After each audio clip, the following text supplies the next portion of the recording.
Okay, so I'm gonna go over the slides from the vision speech, but like I said, I need to be able to share my screen here. I've got it ready to go. Okay. Kelsey's trying to. All right, I got it. Okay. All right, so we touched on this a little bit yesterday during our sales meeting, and I just wanted to make sure that everybody was able to see some of the market stats that Gary shared during family reunion. So we're going to look just at this little section, home sales, home prices, total market volume, inventory.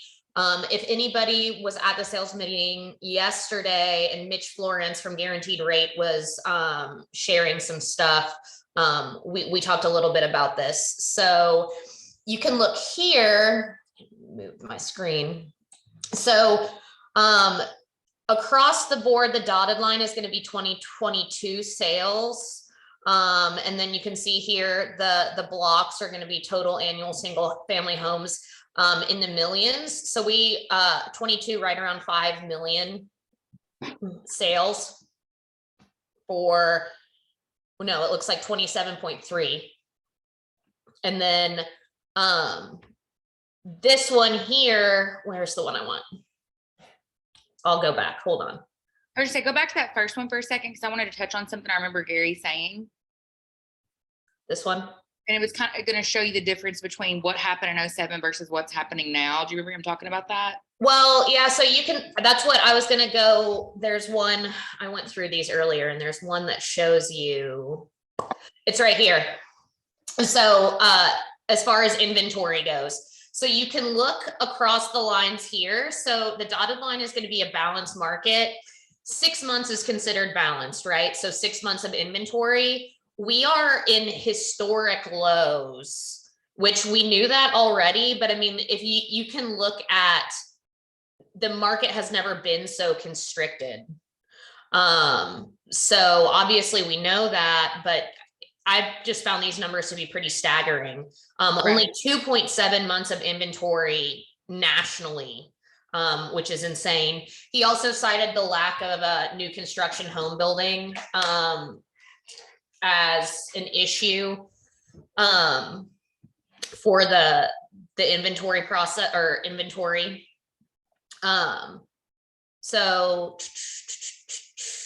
you can see here too. So if we talk about annual appreciation, this is, I would say, Brooke, would you agree that this is sort of what we talked about yesterday, and sort of the obstacles of getting our sellers who are, locked into historically low interest rates, they have hesitations about selling? Right. And it's crazy because on several panels that I sat in, a lot of people have different opinions, and I'm sure Patrick and Selena can speak on this in a second too. But like, a lot of folks are like, if your seller has something that's under 3% and they don't necessarily have to sell, they probably shouldn't.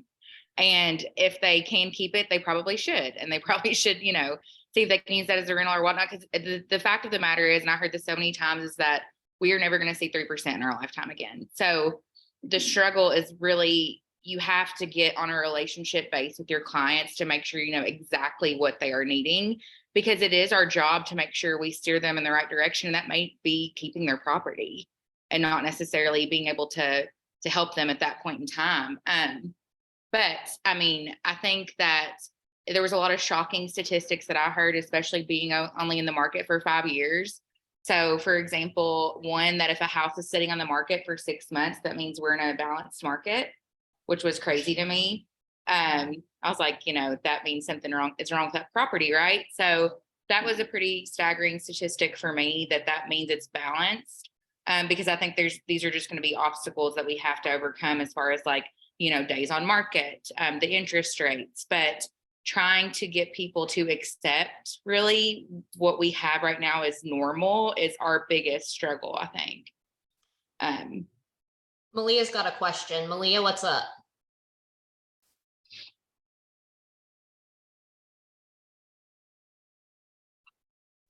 So I think a good point with this slide too, for everybody to remember, is that over the course of 30 years, the appreciation across the nation has been 4%. Last year, 12% 4%, we are still above the average appreciation. Right So here. So we're 12% above the trend. Right. that's right. Even with And they lower. anticipate that it's going to drop 4% this year, but we're still above that 4% trend. So the conversations that we should be having is homeowners are scared of not getting that same frenzy. Buyers are nervous about the interest rates, and agents that haven't been doing their daily tasks and doing their lead generation and the 5 job descriptions of being an agent are dead in the water. So they're buying into that frenzy. We have to be the professionals to educate both the buyers and the sellers on both spectrums of the market. Yeah, that's what you can see here, just a little bit different graph than the one we were just looking at the appreciation rate. I mean, 9.1 was the average appreciation between 20 and 2023. So you can see here it's dropped just a little bit in 2023, which I think we're all noticing, right? Has everyone, well, I've been noticing it, that I've been seeing more price reductions coming through on properties than I've seen in years, probably. So I know that that's probably a little bit jarring for everybody, but just like Malia said, you know, the frantic pace of that appreciation is not normal. You know, we get used to something, we call it the new normal. Same sort of, you know, it's COVID talk, but you know, I think that it's just reminding people, like she said, that that's not reality. That was just a brief glimmer in time. And like she said, you know, annual appreciation is on average around 4%, and we're still trending way above that. So, you know, real estate is still, I think everyone on this call would agree, the most sound investment that you can make for gradual appreciation.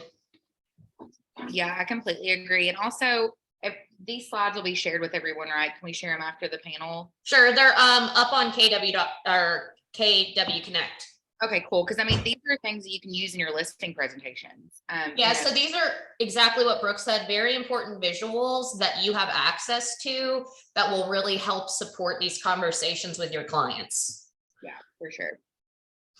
Um, Okay, well, do you have some more data for us to go over graph-wise? And then we can let Selena and Patrick get in here and share their. Yeah, I'm sure they have a lot more interesting things to talk about than I do.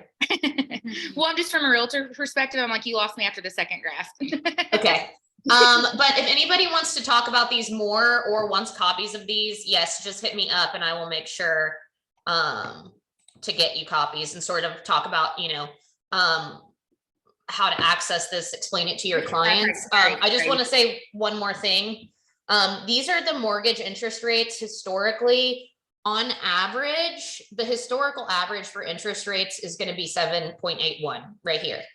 Over the last few years, obviously we've seen it a lot lower, but it's just like what Brooke said a few minutes ago about we're probably not going to see those numbers again in our lifetime. So this is when this data becomes very helpful in explaining the long-term game of home buying.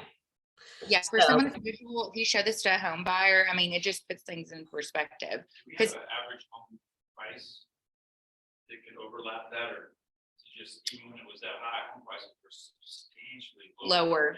That's exactly what I said during that. I'm like, yeah, you know, interest rates were 16%, but the house is 100,000 versus 350.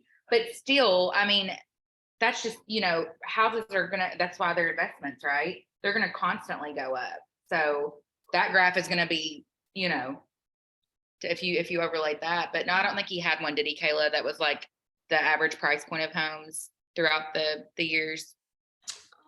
Let me see the numbers. That's Canada. Affordability, mortgage rates. No, I don't think so. Okay. All right, I'll let our guests go ahead and get started. Thank you. Awesome. Yes. So We'll start with Selena. So Selena is with us from Las Vegas. Hi, Hi.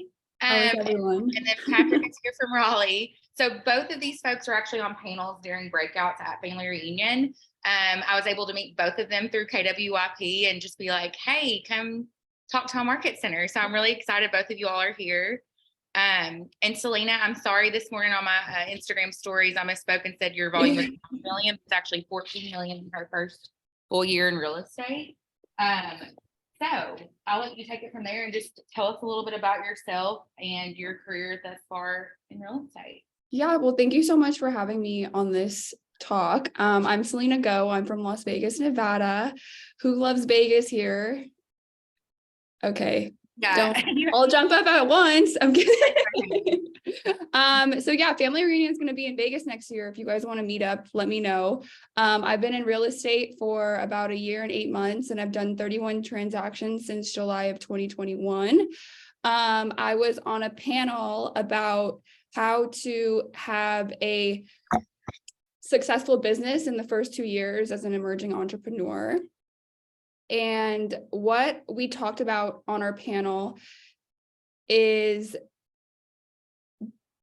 what I noticed about everyone who was starting out and had a successful career was we all kind of wore a realtor cap wherever we went. We weren't secret agents. You know, if we're going out to dinner to eat, we're a realtor. It's not, it never turns off. We're always kind of trying to prospect, but also be intentional with what you're doing, not just, oh, I'm a realtor to everyone. It's just about being intentional and still wearing that realtor cap. Another thing we talked about on our panel is how as realtors, we need to get it closer emotional proximity to people. And some of the agents on the panel, they got business through social media. And I learned that you can't care what people think. They don't pay your bills. So post value on your social media pages and just be consistent and authentic to your brand while giving value to the consumer. I also learned about leverage and that the greatest companies don't have the CEO making small decisions. You know, you have to leverage your time, and someone's urgency isn't my emergency. I love that. That was really good. That was really powerful. I was like, wow, okay. Another thing I learned was that the things I don't enjoy, someone else enjoys doing and they can get paid for it. So really, I think leverage is very important. And then a little bit about me and how I get my business is it's all probably 98% referral based. I am in a lot of different niches. For example, my mom is a yoga teacher, so I am in her niche. My boyfriend is Israeli, so I'm in his niche of Israeli people, and then he also owns a solar company, so I'm in that niche as well. I'm also Filipino, so I have my own niche of people, and then I like to work out.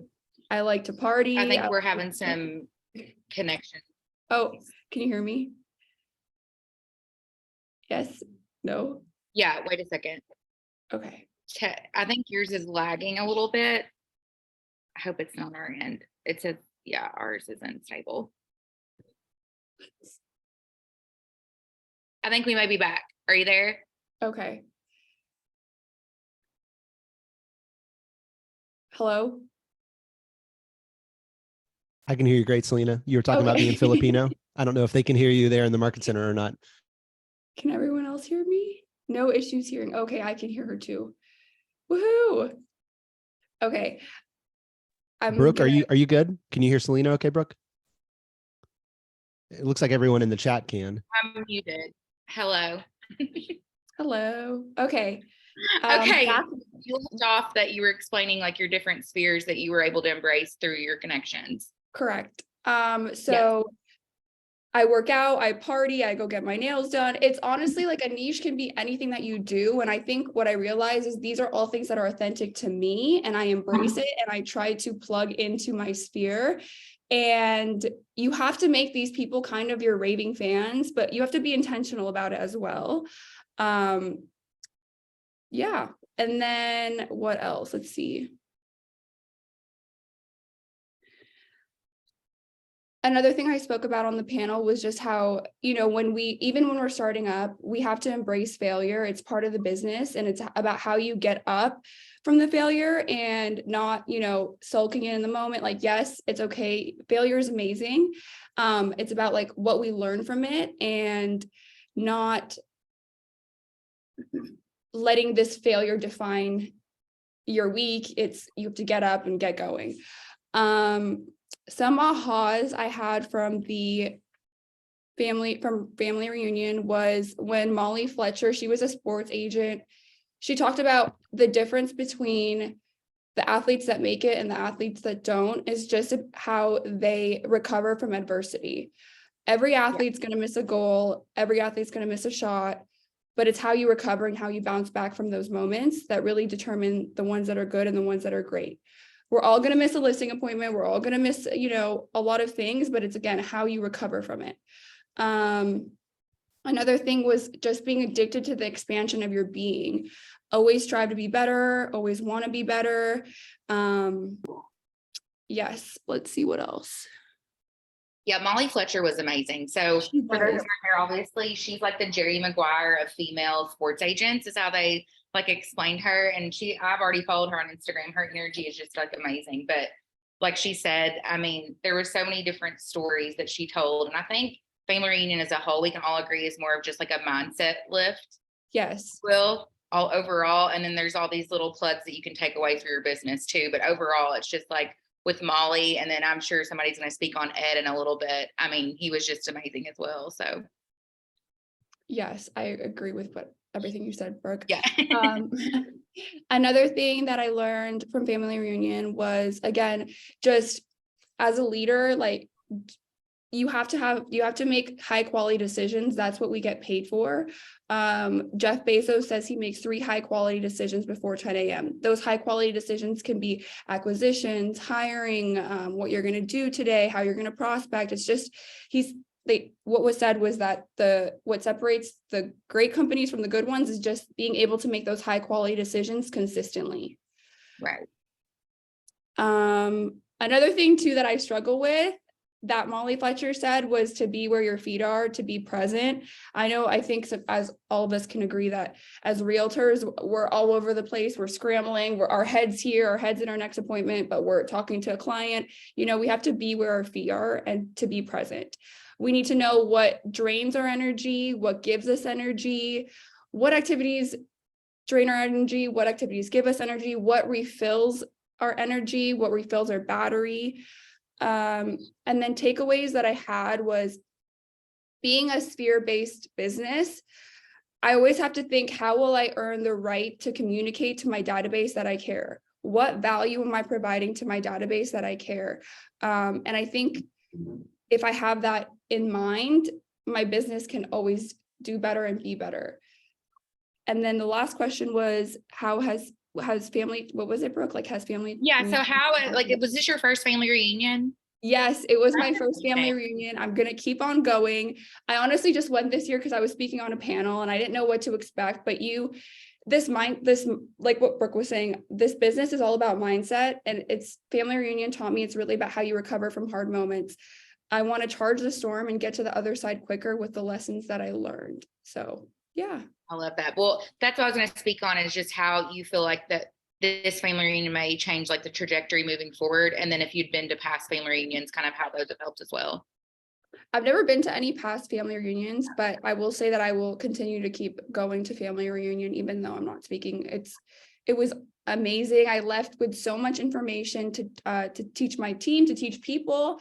And it really made me feel like I was part of something way bigger. I think we're all in towns, and there's like 18,000 of us, and it's just like, wow. And then it made me realize, like, wow, some people really, like, family reunion made me realize that there is a way just to get referral business from the agents that work in our KW offices. I never thought it was possible, but seeing all those people from different places, you're going to be like, oh, wow, yeah, like it's 100%. Possible to just get business from that.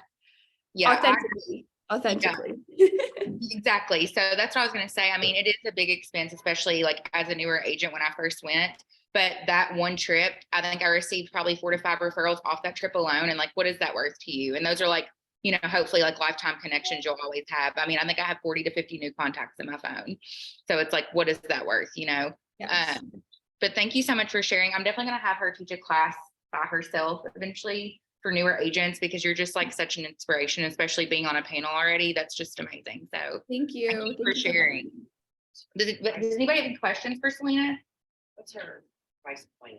Oh, what's your average price point? I asked her that at dinner. What's your average price point? Yes, thank you for asking. My average price point is $497 for listings and $437 for buyers. So around $450. Yeah, which I think a lot more reasonable than what I would have thought being in Vegas. Which Yeah, is, you thought it was $1 million, Brooke. I was like, I wish. like on ship or something. I didn't know. Listen, I was like, I wish. That's so funny. Well, again, thank you for sharing. Does anybody, like I said, have any questions for Selena at all? No. Anybody on Zoom have any questions? I think there are a couple. Everybody can hear it. Oh, do you have a team, Selena, or is it just, or do you have an admin? I just hired my first admin, and it's honestly, I have to give control away. I have to let go.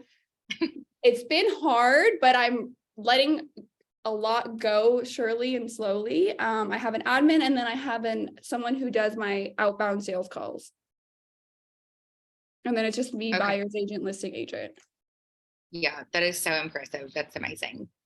All right, cool. We'll go to Patrick next. Are you ready to share with us? Oh yeah, absolutely. Perfect timing. I just Awesome. spilled Yeah. LaCroix all over my keyboard. So what better time than right now Well, to I mean, start talking? we're having technical difficulties too, so we'll give you some grace. No, it's all good. It's all good. I'm excited. Selena, that was awesome. Thank you for sharing. That was super inspiring. I'm bummed that I didn't get to meet you at family reunion, but next one. Yes. In So Vegas.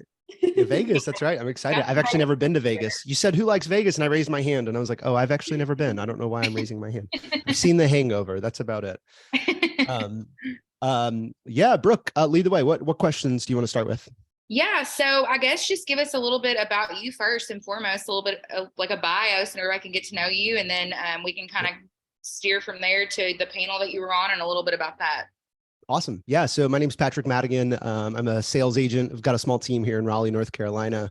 I'm the broker for our downtown Raleigh KW office. And we are president of the YP chapter here, KW Young Professionals. If you don't know, it's amazing. You should get involved. And also plugged into KW Sports and Entertainment. We're starting a chapter here. So I know. I'm excited for you guys. KW YP Kentucky. Let's go. And then also, I also serve as the regional ambassador for North and South Carolina for KW Sports and Entertainment, and pretty active in that as well. So I actually missed Michelle, or what was her name? Molly Fletcher. I missed her at family reunion. So I'm excited to go back and listen to that session since she's the sports agent. But yeah, I mean, I can talk about my panel. Brooke, I mean, I'll let you lead the way. What do you want me to lead with? I'm going to turn on my video too, so that'll be a little bit easier. It's just weird because in the market center, we're like different screens. But hi. So, so the panel that you were on, the name of that panel, and kind of what you shared and kind of what you also got out of that panel.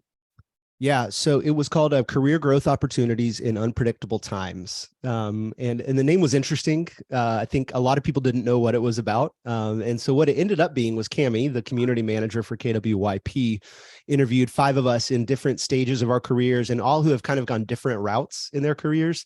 So I was definitely really plugged into the segments and was one of the younger speakers on the stage.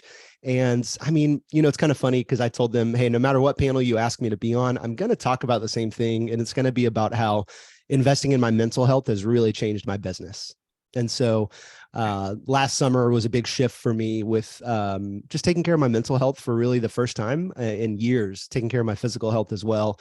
And that has had an impact in my business and my sales and my leadership, in my team growth as well. I think I had always held myself back from growing bigger because I knew that the more I opened up my world to other people and more clients, the more it was going to expose my mess and my unorganization. And what I learned is my ADHD, which I didn't know at the time, things like that. And so that's what I spoke about, honestly, like starting yoga, going to therapy, and how impactful that's been on my career.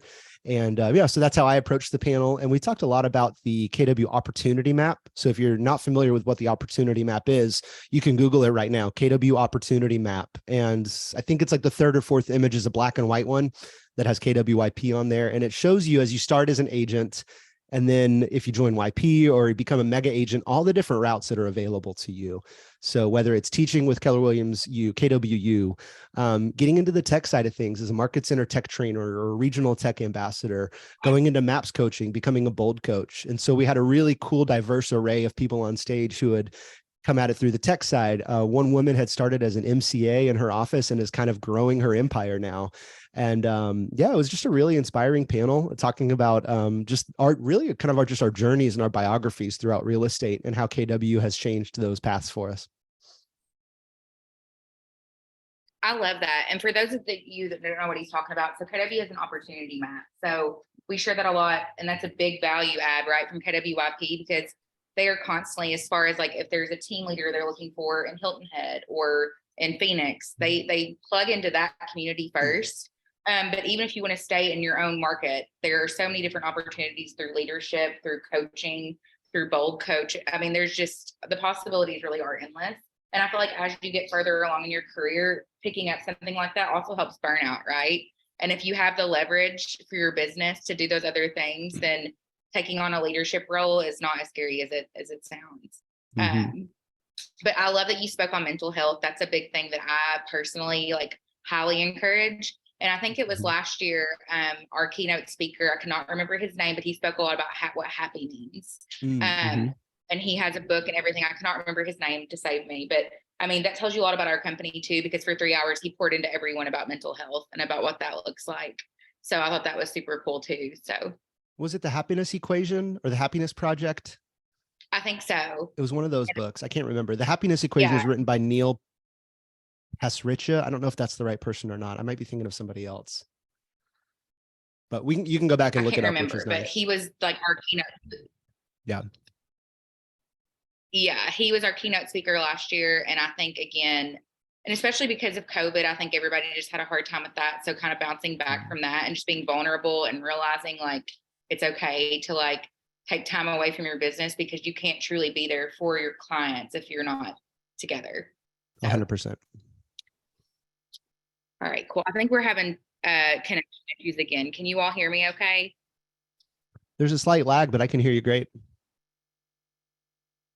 We can hear you, Brooke. Okay, cool. I think on our end, it's just the volume is kind of odd, and then it's like lagging back and forth, but that's okay. Awesome. Well, also, Patrick, I guess your takeaways other than the class that you attended, like who was your favorite speaker that you listened to and all that good stuff?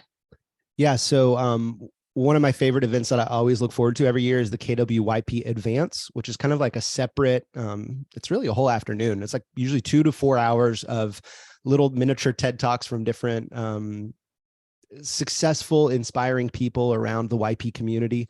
It's always just quick hitting, actionable, inspiring advice. And so one of my keynotes, or one of the quotes I took away from that was from Adam Hergenrother.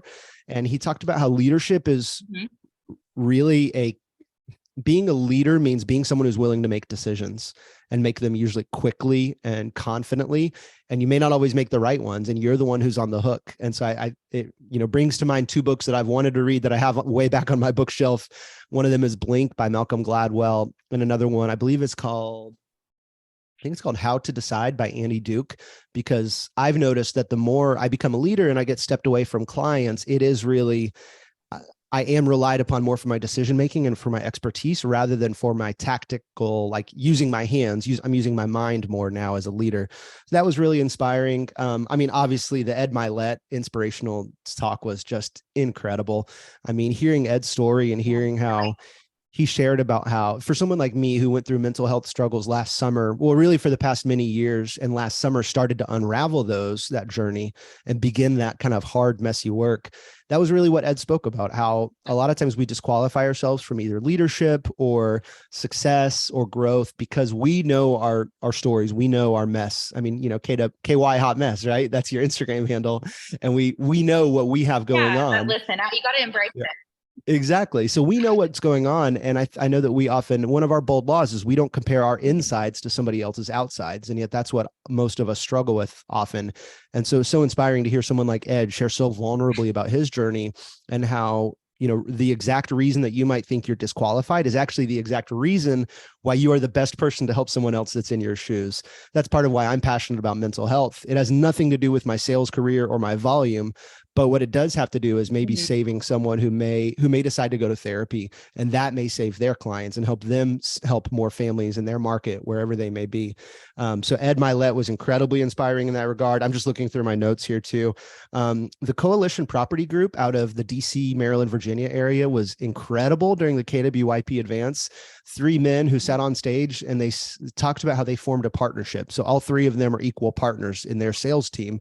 And they have this mission that each one of them recited. I forget what the exact phrase is, but they talked about how they start every single meeting with their mission. And it's to like be the I wrote it down actually. Wrote it down. Yeah. If you can read it, that'd be great. It says, be the bridge to our community to all things real estate, lifestyle, and wealth building. That's it. Because I love the bridge to our community.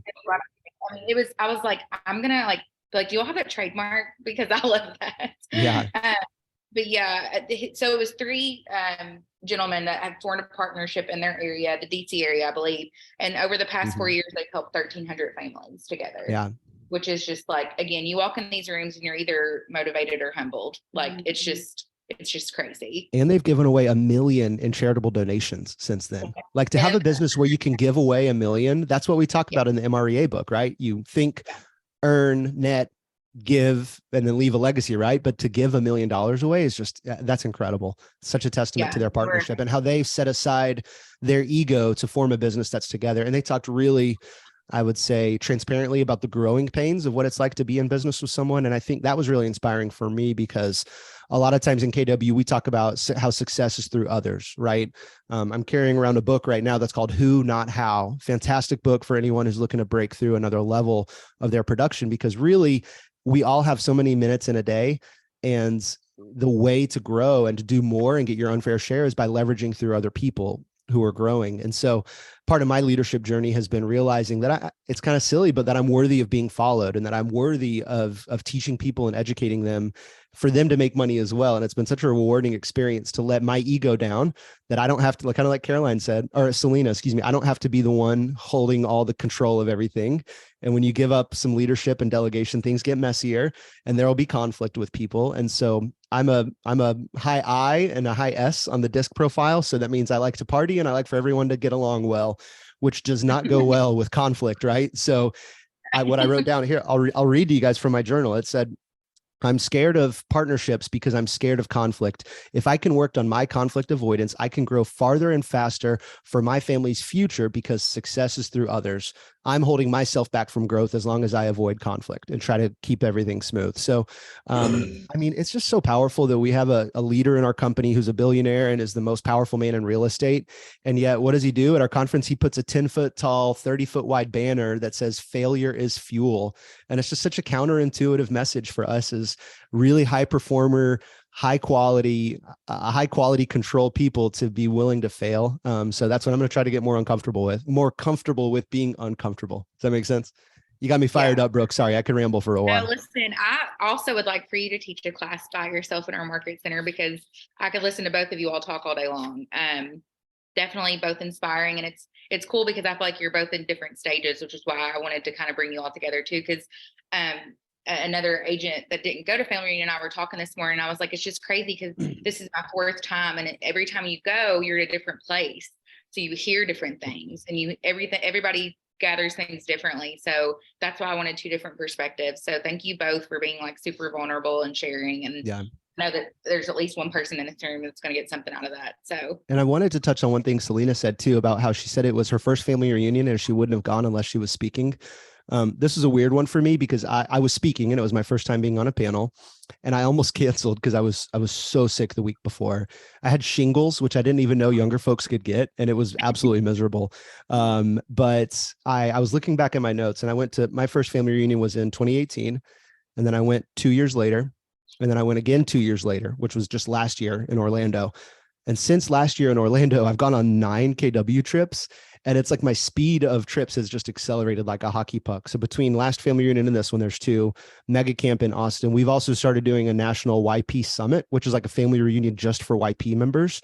So this coming up year, it's in Dallas in June, which is great. But I went to KW Wealth and mega camp, and like these trips just, they completely inspire me. They get me surrounded by people that are in the right room. And so on this trip, when I came into it, usually in family reunion, I have a plan. I've got all my panels mapped out. I'm going to maximize every single second. I'm going to go to the mixers and the karaoke and the happy hours and get up early for breakfast the next day. And I usually come home and get sick. And this year, because I was sick in advance, I crashed over the finish line just to show up in Anaheim. And it kind of took away all my plans. I was like, man, if I can just speak on my panel, that's my only goal. And it gave me this freedom to just kind of follow on any given day. What was I passionate about? What conversations did I want to be in? And the more I go through therapy and yoga and things, I'm learning to listen to my body. And I've started to add in times on a trip like family reunion where I'll go and I'll get a massage, or I'll go to like not a spa, but just do some self-care time for myself, because it's so easy to go to these trips and not eat well, not sleep well. And then you get home and it can be almost counterproductive, because then you're sick for a week when you get home. And so something I'm passionate about is helping people go to family reunion or mega camp and take care of themselves while they're there without getting burned out, without letting family reunion be another reason they get burned out. So yeah. I I'll love stop that. that. And it's so true, because Miranda, she's on our panel too. It was her first family, and it's overwhelming. And I had to slow down for things that were out of my control. So I also wasn't able, I went to a couple events and things, but I think that I got way more out of the breakouts and way more out of the keynote because I was focused in there and not exhausted from what I did the night before. So I think it's almost like you grow out of that in a way too, that you're like, okay, I'm here to actually get something out of this. So thank you for sharing that too. But it is super important, because it's very overwhelming being around 18,000 agents and like going to these breakouts, and one's full, you have to go to another one. So it's a lot for sure. Awesome. Well, does anybody have any questions for Patrick? I have a question that actually goes to Selena and Patrick. You both have mentioned yoga in your speaking today, and I'm actually working with a yoga instructor. I haven't sent it out yet, but I'm about to send out a little survey to our office to see if anyone is interested in doing something together. So I'd really like to hear what you get out of it, or how it helps improve your lives and your business. It's a great question. Kennedy. Now, Selena, you want to take it? I've talked a lot. Okay. So do you want to know how yoga has helped me personally? Yeah, just anything you want to share or you wish everybody knew about yoga. Yoga. I think yoga is great for relaxing of the mind and calming it down. And it's a lot of people think it's very boring because they're used to high intensity, push as many reps. This is more, these poses get you to a place where when you're in your life and you have a stressful situation, it's like, what do I turn to? Where do I go? I go back to my breathing. How will this help me? It's all about what's going on up here rather than what's happening around you, and how you can connect back to your breath through difficult situations. Thank you. That's awesome. Yes. What about you, Patrick? So I've done yoga over the years as a, competitive guy that had crushes on girls at various times who were into yoga. And I was like, oh yeah, I'll go to a yoga class with you. Sure. And, you feel out of place, you feel awkward. And it was a good workout. I was always surprised by it. And I've done it over the years, here and there, maybe like 5 times a year at my house. When I need to stretch or I just feel kind of stiff, I'll usually put on a YouTube video and do it in my house. Last summer, I did, as part of kind of my mental health overhaul, I did a challenge called 75 Hard, which it includes a lot of different components. One of them is you have to do 2 workouts per day that have to be 45 minutes apiece. Another component is you have to read 10 pages of a book. So to consolidate and not to give my whole life over to this, because I have 2 young kids and I have a wife and a business and a lot of things going on. I would usually walk in the mornings and read to knock out both at the same time. One of the books I read was The Body Keeps the Score. Yes. Which is really, really popular in the therapy space. And so a lot of therapists are familiar with it. It's a lot about how trauma is stored in our body and how experiences we have as children and adults can then be reflected in physiological responses. And they talked a lot about how yoga can be really powerful for undoing and for really discovering some things that may be suppressed. That was fascinating to me. And I also was doing yoga because, 2 workouts a day, if you aren't physically consistent, like I had not been for years, and then you try to start doing 2 45-minute workouts per day, you will break yourself. And so I would do walking and stretching was kind of how I had to start, and bike riding to ease into it. And then as I was doing the yoga and reading this book, I was like, okay, let me pay more attention to this and not just think of yoga as a workout, but try to think of it as like a practice. And so it really wasn't until after I finished the challenge, and then months later, I think it was December, maybe, I randomly found a hot yoga studio, and I was kind of just challenged by it. I thought, well, if all these, what I thought of hot yoga was kind of like young, fit women who do it that are trendy, I was like, well, let me try to do it. Let me be this like bald 30-something white guy go in there and try to do some yoga. And it was like, it really, really struck me how powerfully it was, not just the workout, but the mental aspect of it. I realized I'm wound really tight, like a lot of realtors are. We run around everywhere. Found out I have ADHD. Not only that, I found out I have high anxiety. And when you go into a yoga studio, specifically hot yoga, it's so oppressive, and it's so such a really present experience where your mind can't go anywhere else. And sometimes it does, and that's great. But for that 1 hour, I wasn't thinking about anything else, and I was listening to my body, and it's really just changed my life. I mean, it sounds metaphysical and spiritual and all this, but just to slow my breathing down, like Selena said, and just be present, it's given me tools to really balance myself, like before I go into a listing appointment, or if I'm in like negotiations and they're really tense about repairs or a home inspection, take some breathing techniques, calm myself, and get back in tune with my body, and not let my body and my mind get too misaligned, because that's where you start to get burned out. So for me, it's just become a consistent practice. And there are days when it's more mental. There are some days where I go and all I do is feel like I sweat and I'm tiring, and it's addictive, man. If you go for a few weeks and a few months, you'll start to see progress. You'll be able to do positions or moves you weren't able to do. And so now for me, it is kind of becoming a sport. Like that side of it is kicking in, because now I'm challenging myself, and it's almost like, okay, I can't wait till I can do this move that I saw somebody else do. And it's just a community too. I was really self-conscious about practicing in person, because for years had only ever practiced in my living room by myself, and I'm not the most fit dude. So I was like, well, I don't really want to go wear tight clothes and do this in a room with a bunch of other people I don't know. But yeah, I could ramble about yoga for a while, but anyone who's curious, I'd encourage you to go try it a few times. And just like Gary says, failure is fuel, and don't worry about how you look or how you'll be perceived, and just do it for yourself and invest in yourself. It's a powerful experience. Thank you both so much. That is really helpful. And Of course. we're going to provide that opportunity for our agents. So I'm really excited to utilize what you guys have said today. Thank you. Yeah, I think you'll have a lot of positive feedback from that, Kennedy. I know that Kayla personally already does hot yoga. I've been to yoga before. I don't know how much I can do right now, but in the future, I would be down for that. Awesome. Yeah. Well, the intention Ask is your to medical be, professional. yeah, just to be Right, cool. very accessible. Kennedy, I'm going at 4:30 if you want to come. I might. I'll call you.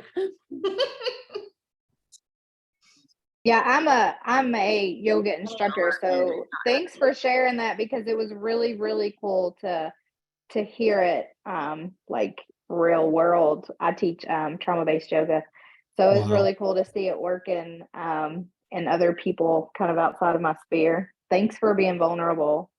Of course, that's my only thing I can give, is just my own experience. So thank you for what you do. That work is really powerful and important. Yeah, thank you so much. Well, I love that. Does anybody have any more questions or anything? If not, we'll get started with Miranda sharing in the office. I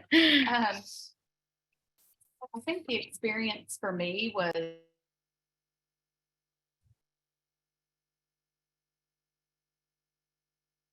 Hey, Brooke, you just muted her.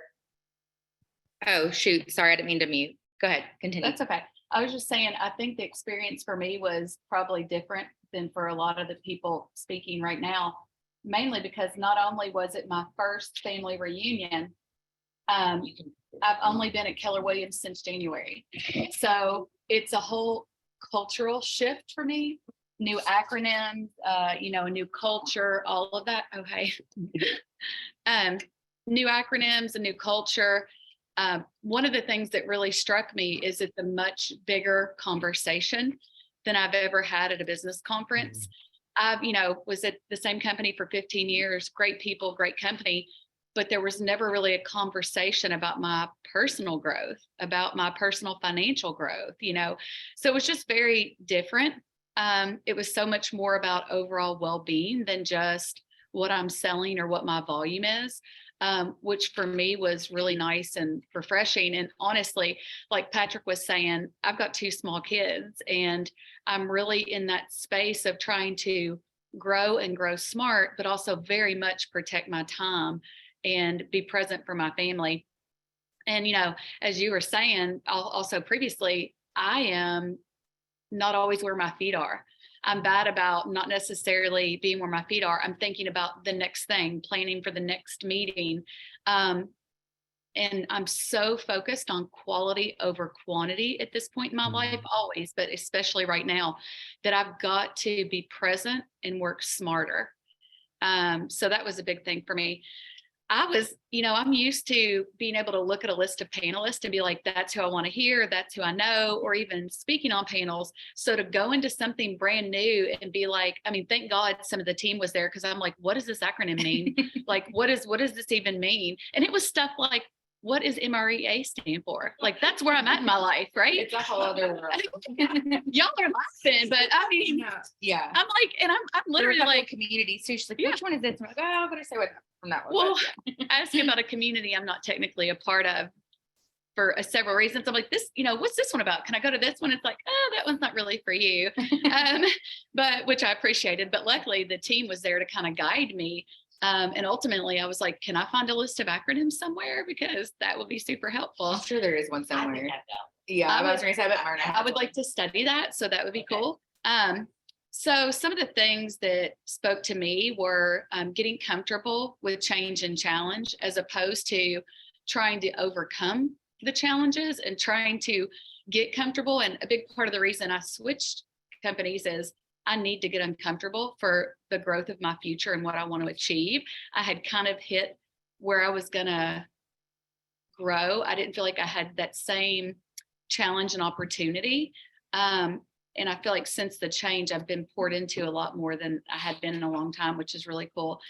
Some of the things that stood out to me, it's funny because we all want to go to a conference and we want the magic bullet and we want somebody to tell us the trick that's going to like make it easy. Well, guess what? Systems and leverage. The thing that a lot of us are so bad at because let's face it, realtors usually are personality type.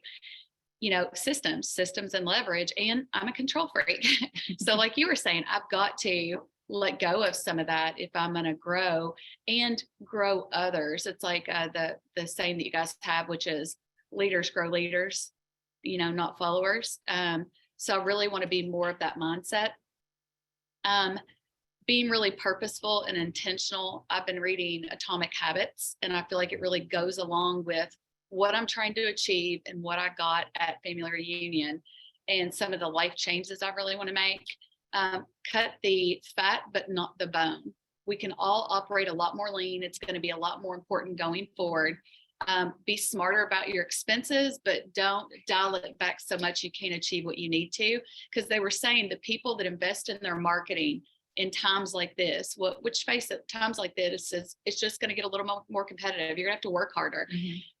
People sell houses and buy houses year round, but we're in a time where people are going to go for quality over quantity. And that hasn't necessarily been the situation the last few years, but guess what? There's not so much low hanging fruit, and people are going to get very, very discerning about who they use. And they're going to want someone who is an expert and who is knowledgeable and who is value add, not just someone who does a transaction. Let's see. I went to one of the panels. It was actually a breakout session at Keller University, but it was like, and this goes back to not just being about your sales and your volume. It's like, okay, who are the people that need to be in the seats on your team in your personal financial business? Are you running it like a business? What about your CPA? What about your bookkeeper? What about your financial planner? And the questions to ask those people to vet them to make sure they are the right fit for you. And I thought it was really helpful because most of us have those people, or at a certain point in your business, you have those people, but are they the right people? Mm-hmm. Are they doing the right things for you? Let's see, that we're problem solvers and we're educators. And I've always felt that way about real estate. I don't feel like what we do is sales. I feel like it is service. We are here to serve people. We're here to help them. And it is a lifetime relationship if we're doing it right. And if it isn't, you're probably not doing it right. I kind of have strong feelings about that. just because I feel like what we do is so important. And then it just talked about relationships and touches. I thought Ed Milet, was that how you say it? Yeah. Millet, he was one of those people, he got up and I'm like, this is going to be interesting, right? And then when he started to speak, it teaches you never judge a book by its cover, because he was this big old beefcake dude. I mean, he got up and you're like, that guy works out. Same thing. But then he started to talk and went into his personal story. And you hear this guy talk about what he's overcome and what he's achieved. And you really have this moment of, I need to quit whining and get my shit together. Like, I have no reason to be whining, or like you were saying, to think I am not the one to be stepping into this role or doing this. I need to quit disqualifying myself and step up. So I thought his speaking was very, very powerful. Yeah, I mean, that's high level that, and I really need to learn command. So there you go. That's what I took away as well. So Did anybody have any questions for Miranda in the room or on Zoom? Yeah.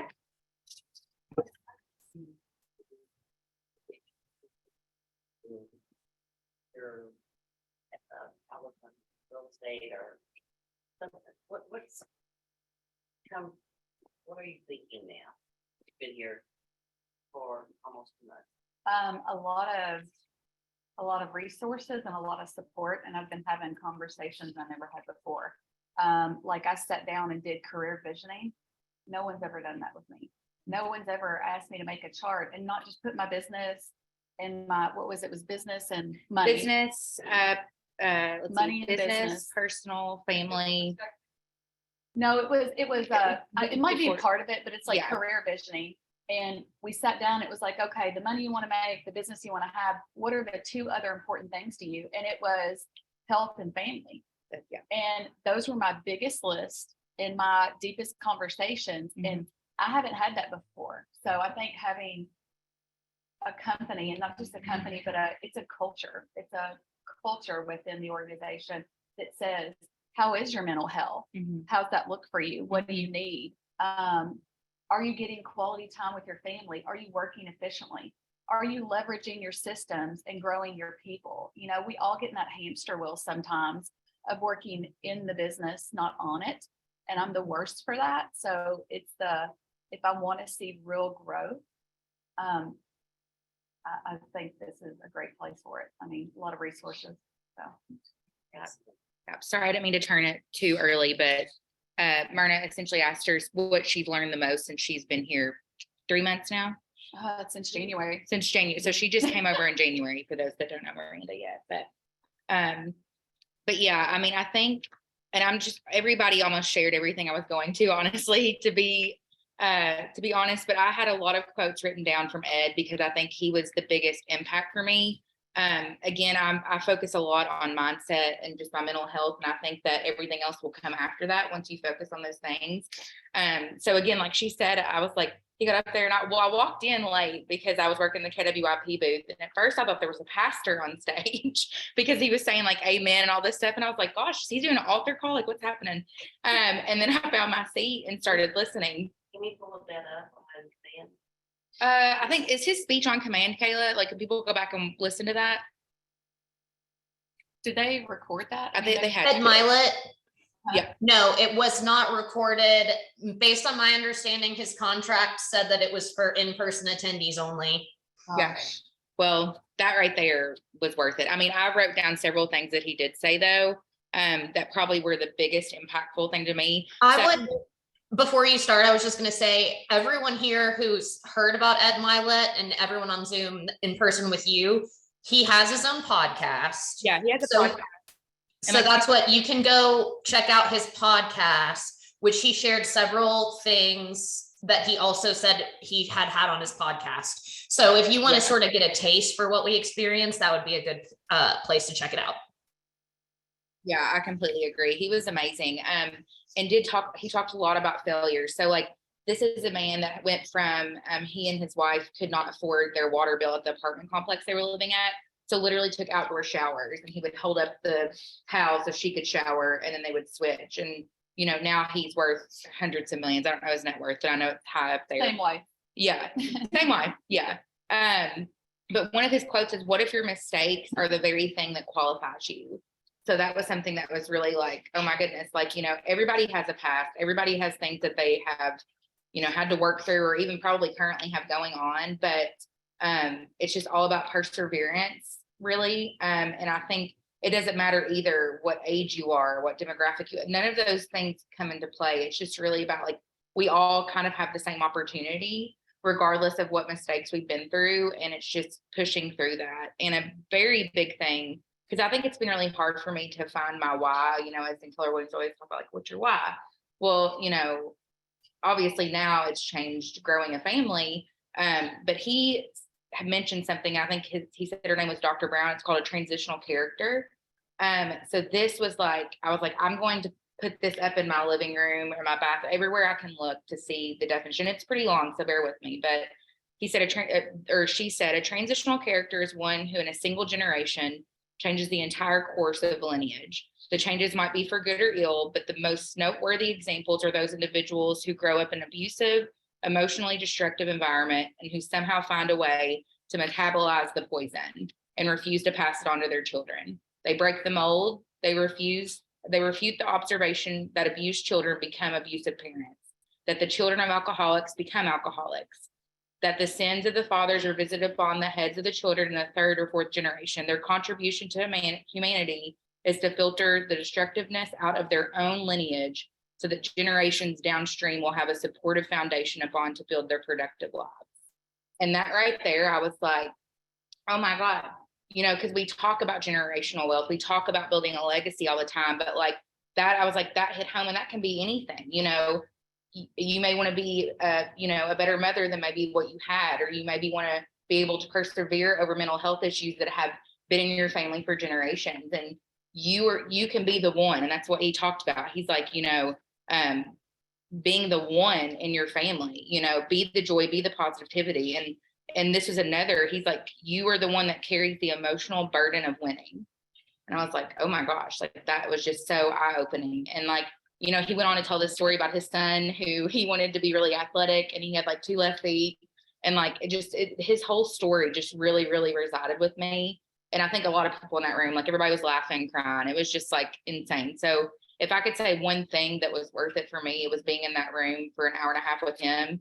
But on top of that, I mean, there was no, as you said, like a silver bullet that would just change your entire business. It's being in the room with someone like that and realizing that we're all in the same boat at the end of the day and we all have the same opportunities. So, I mean, again, I have tons of I have literally 4 pages of notes that I printed out. And I got a lot from the KWYP Advance as well with V that spoke about, at 53, she works for Ben Kinney. She was so vulnerable sharing all this stuff with us that like she went down and wrote down her net worth, was like negative 150,000 at 53 years old. And she was like, I've got to do something.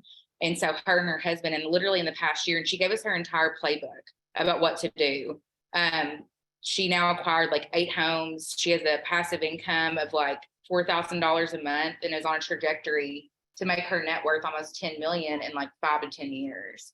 And so again, sitting in a room with someone like that is starting over essentially at that age, just like, it doesn't matter how old you are or what you have. And it was just really, really cool. And then the last thing I'll share is the connections I made. My team put together these cute little like family reunion goodie bags that had like Advil and Purell and like some mints and some stuff in it. And I gave every single one of those out. And from that, probably have 40 to 45 contacts in my phone now I've already gotten 2 referrals out of it since I've gotten home. Hey, Brooke.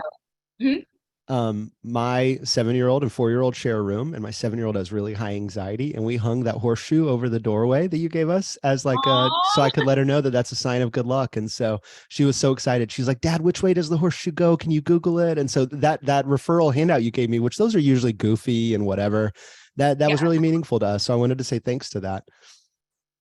Oh my gosh, I'm going to cry. That's so sweet. Well, I'm glad she enjoyed it. Again, I had these little horseshoes in there and just because I've seen people pass out bottles of bourbon or like air fresheners or whatever. So And again, You mean I could have gotten a bottle of bourbon from you and I didn't get one? Is that what you? I I'm just mean, kidding. no, you couldn't have. It was an idea, but it was my carry-on was already 57 pounds, or my checked bag, so we couldn't have done that. But yeah, but going back to though, I've seen people do that throughout the family reunions that I've been to, but I didn't have the leverage in place to get that done. Like if I didn't have Kelsey and Kenzie in place, I wouldn't have been able to bring those to family reunion. You know, it's all about finding people that can execute what you need done and your vision. So, and again, I would have never, you know, I've had my license, it'll be 5 years this year. And I never thought that I would be where I'm at now, but it's because of putting myself in front of people like that and making connections with people like you all. So, I mean, and on that note too, I mean, I think one of the biggest things that you can do at a family reunion is you get to bump into everyone. My very first one I went to in 2018, I got to be in line with Jay Papazan and Wendy at like, it's like 5:45 or 6 in the morning. None of us wanted to be awake, but we were all in line at Starbucks. And he bought me breakfast and we just chatted. And like, I bumped into you, Brooke, and I said, you mentioned something, I forget what it was. And I said, oh, I'll be happy to help if you need a speaker or a teacher. And so ask for opportunities. You never know who you're going to bump into. And it's just this like incubator of connections. It would take you years to build otherwise. You know, Brooke, you know, you just filled your phone book with potential referral partners from around the country. And even if you don't get a referral out of it, you know, we've got a connection now where you're helping my little girl's anxiety. Like that's way more important than any referral could ever happen, you know? So like just the life-changing connections that happen are just, it's worth more than anything.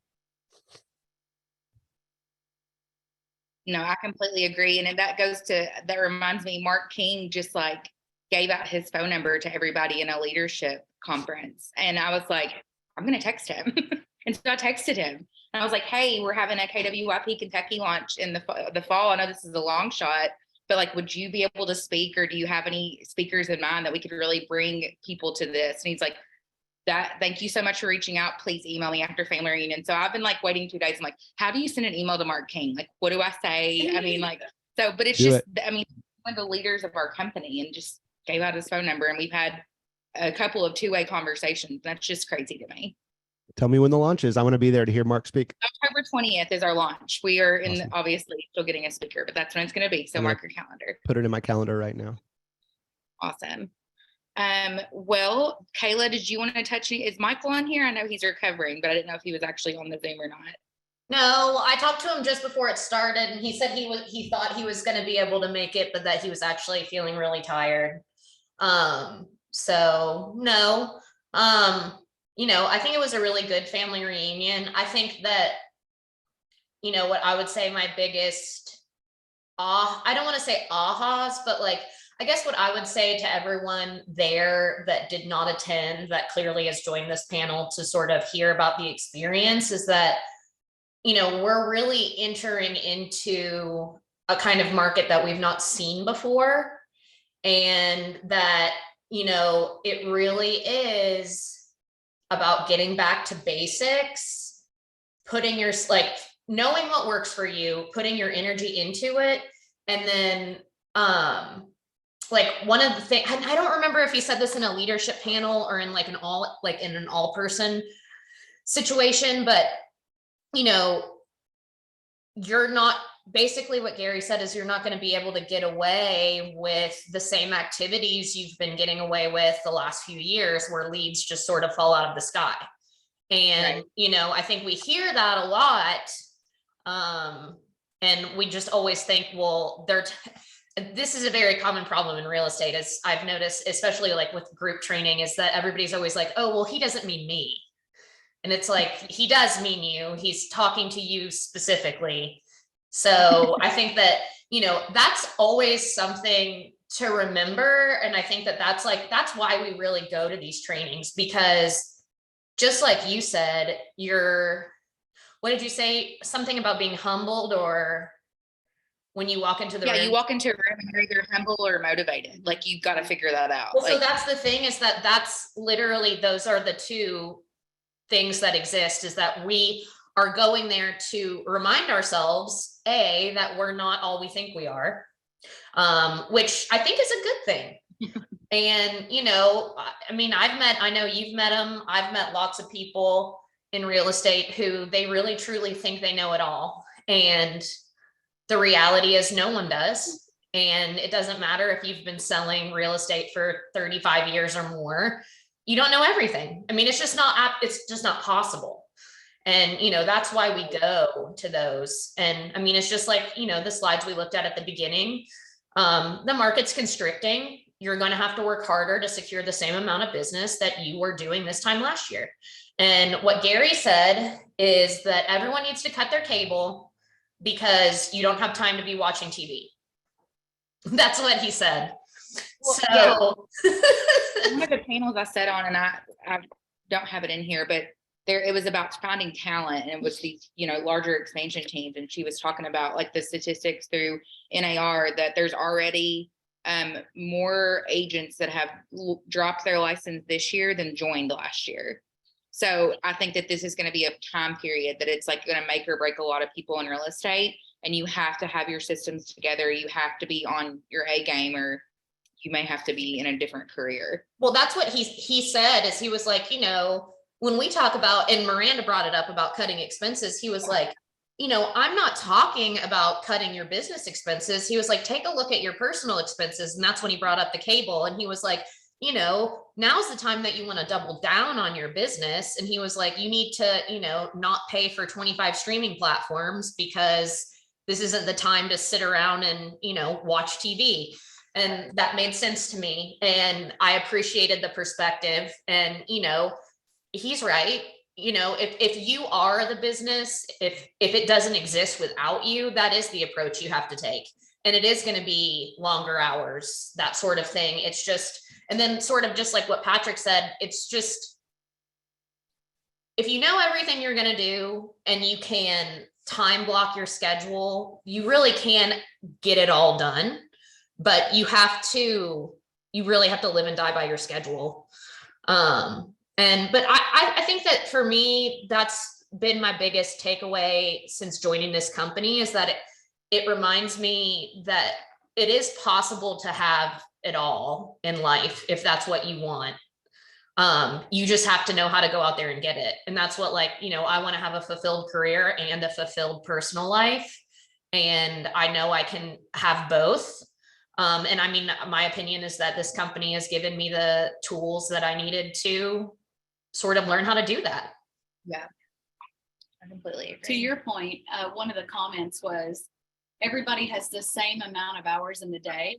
So you need to ask yourself why you're not achieving what you want, or why you see people achieving so much more. And I think there's going to be a new level of accountability.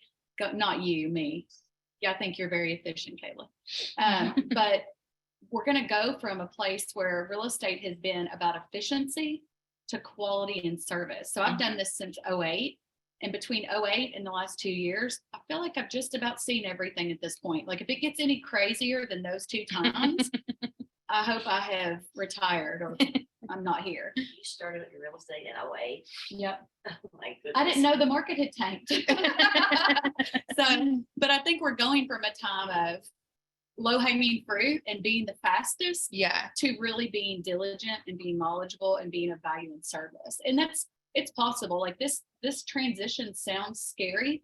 It's just a different way of doing it, but it's going to require a little bit more. Yeah. No, I completely agree. This is the time too that it's going to show up that you did not do the follow-up with all the leads that you've received in the last 3 years. Because everybody else is going down and they're going to take your, whether you realize it or not, the leads that you were getting from Zillow or from whatever kind of thing that, you said they were crap and you didn't follow up with them, you didn't put a plan in place, this is like when the follow-up is essential.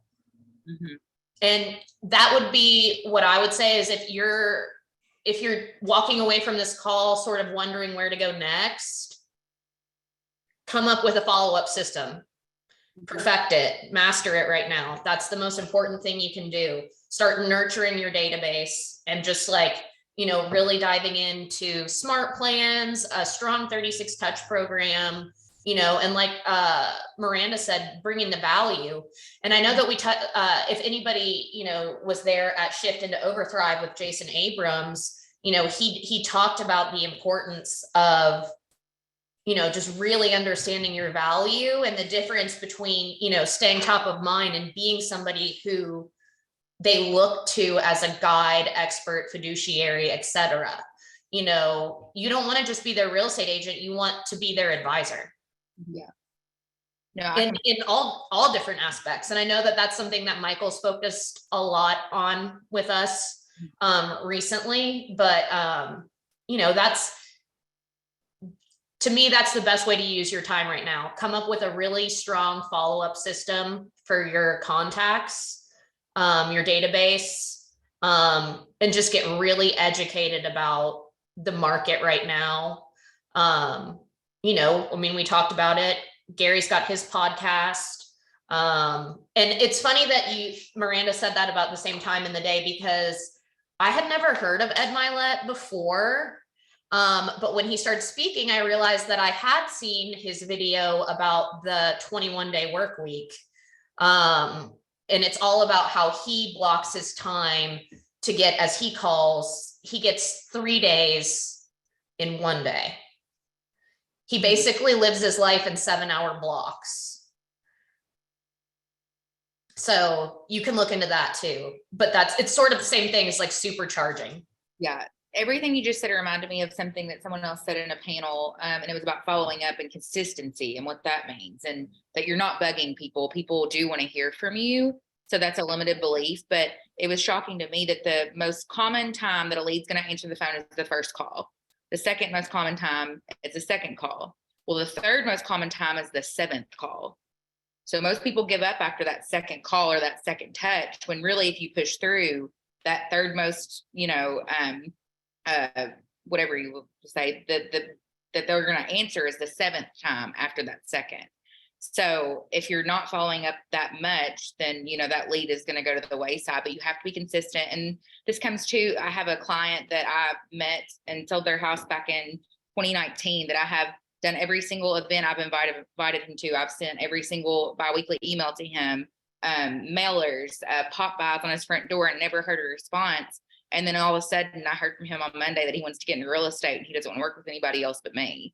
And so I'm like, and he said, it's because of your follow-up. And I'm like, well, gosh, I thought you didn't even know who I was anymore, because I hadn't heard from you in 5 years. So, you know, that just goes to show that people are seeing your effort and hearing you. And it's okay that they may not be responding.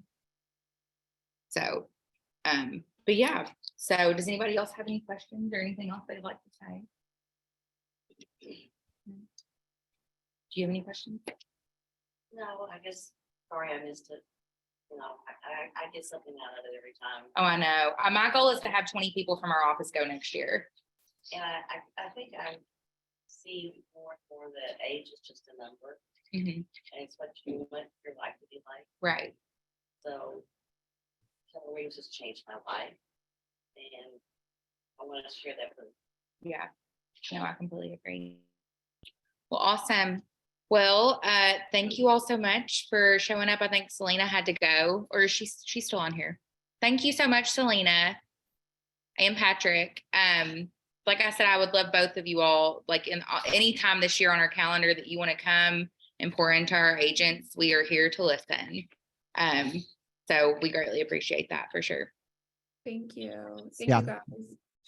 Thank All you both so much, Brooke, and everybody at KW Bluegrass. It was a pleasure. Thank you. So much. Bye, everybody.